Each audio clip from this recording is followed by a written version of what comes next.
Buonasera, ci senti?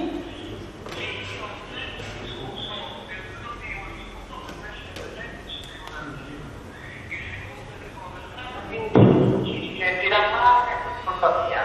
ma io sono brevissimo, solamente un messaggio per esprimere la vicinanza all'organizzazione dell'Università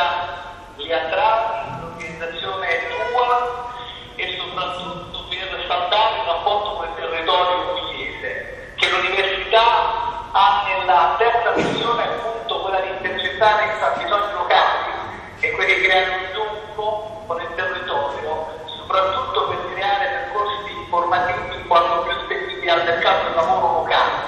Anche se siamo un'università telematica, quindi astrattamente fruibile in qualsiasi luogo e in qualsiasi momento, è anche vero che siamo un'università a chilometro zero. Cerchiamo di portare a casa delle persone l'università e quindi la possibilità di frequentare i corsi e sostenere gli esami. Uno dei nostri modelli che poi ha reso questo paradigma vincente è appunto l'inclusività,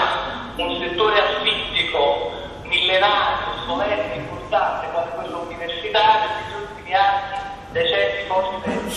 non ha brillato per innovazione. Noi rappresentiamo sicuramente un arricchimento e panorama formativo, soprattutto per coloro che lavorano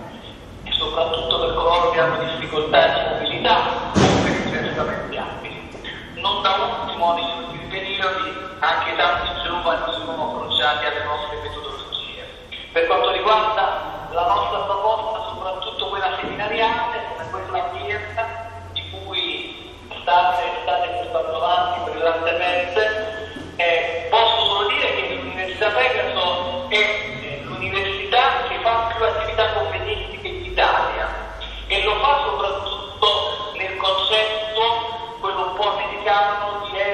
infotainment, educare, informare, intrattenere, perché è giusto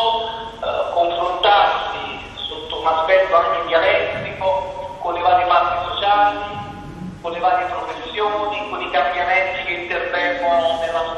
nel settore della magistratura, come quello dei lavoratori, e quindi spronare i nostri docenti, i ricercatori, i nostri ospiti a produrre